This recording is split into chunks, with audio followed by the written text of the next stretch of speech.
أعوذ بالله من الشيطان الرجيم.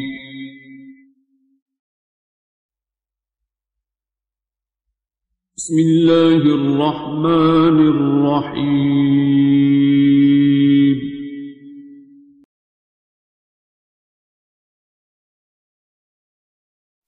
وإذ قال موسى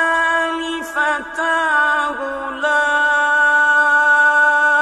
أبرح حتى أبلغ مجمع البحرين أو أمضي حقبا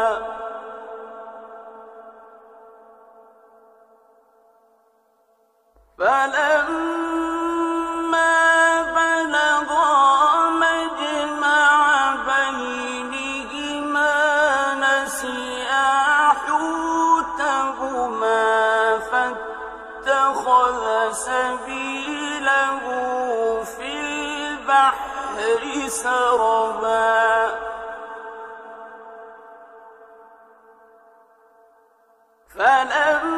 فلما جاوزا قال لفتاه آتنا غداءنا لقد لقينا من سفرنا هذا نصبا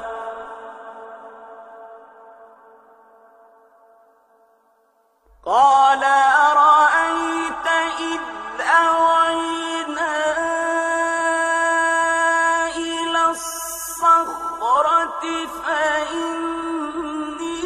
نسيت الحوت وما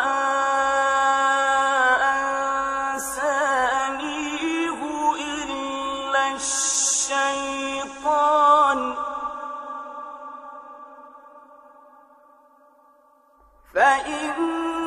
فإني نسيت الحوت وما أنسانيه إلا الشيطان أن أذكره واتخذ سبيله في البحر عجبا قال ذلك ما كنا نبغ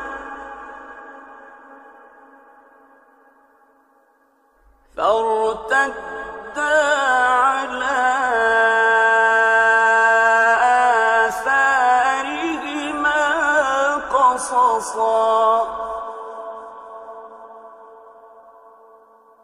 فوجدا عبدا من عبادنا آتيناه رحمة من عندنا وعلمناه من لدنا علما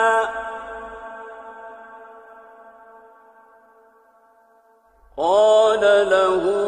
موسى هل أتبعك على أن تعلمني مما علمت رشدا قال إنك لن تستطيع معي صبرا وكيف تصبر على ما لم تحط به خبرا قال ستجدني إن شاء الله صابرا ولا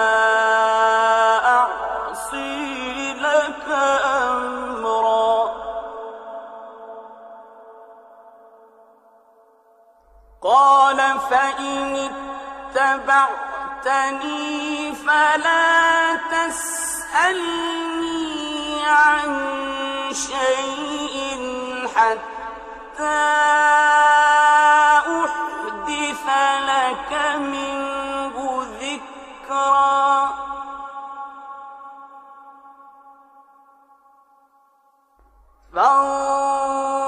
فانطلقا حتى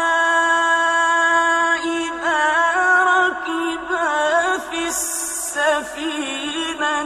خرقها قال أخرقتها لتغرق أهلها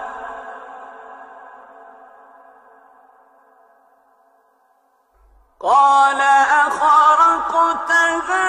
لتغرق أهلها لقد جئت شيئا إمرا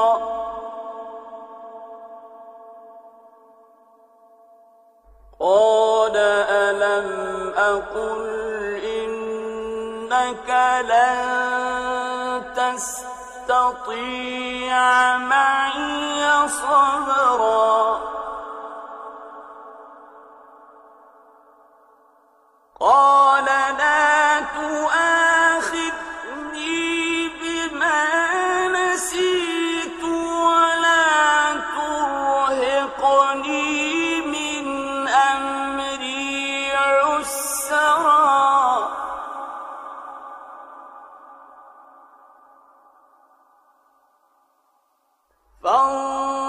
فانطلقا حتى إذا لقيا غلاما فقتله حتى إذا لقيا غلاما فقتله قال أقتلت نفسا زكية بغير نفس لقد جئت شيئا نكرا قال ألم أقل لك إنك لن تستطيع معي صبرا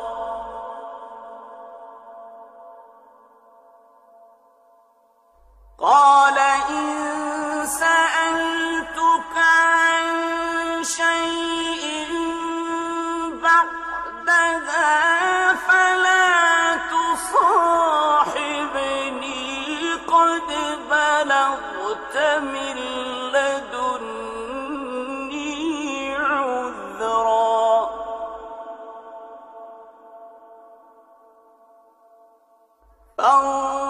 فانطلقا حتى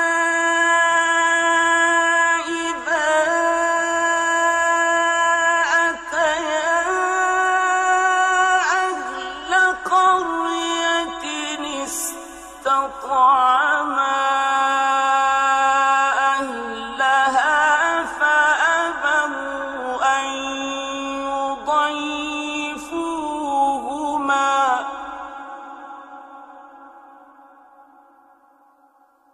فأبوا أن يضيفوهما فوجدا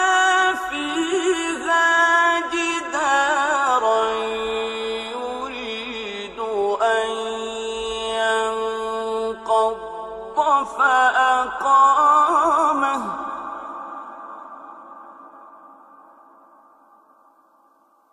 فوجدا فيها جدارا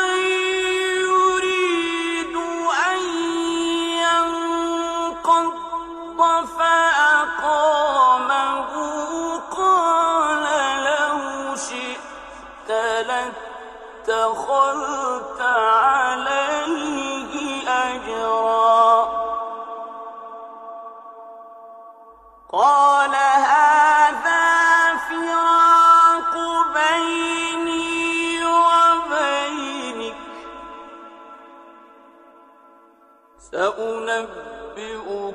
بتأويل ما لم تستطع عليه صبرا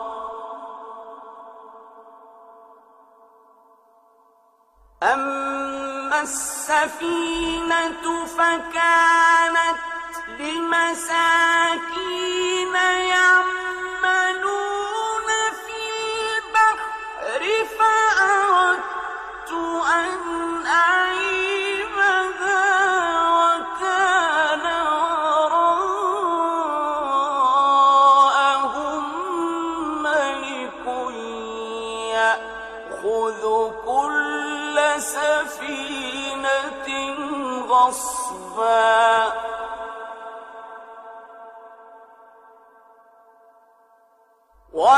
وأما الغلام فكان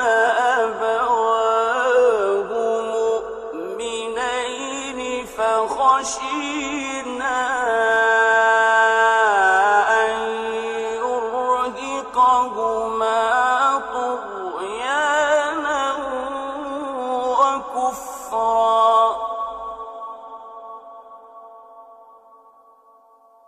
فأردنا أن يبدلهما ربهما خيرا منه زكاة وأقرب رحما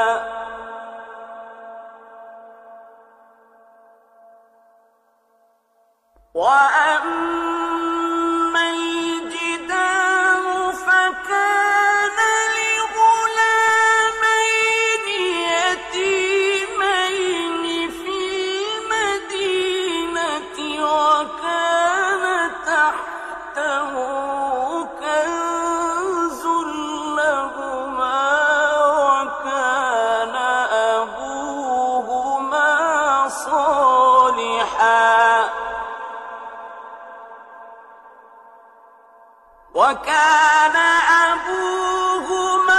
صالحا فأراد ربك أن يبلغا أشدهما ويستخرجا كنزهما رحمة من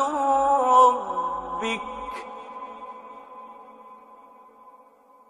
وما فعلته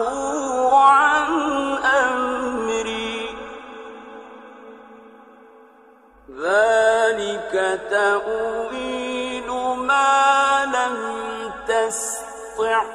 عليه صبرا صدق الله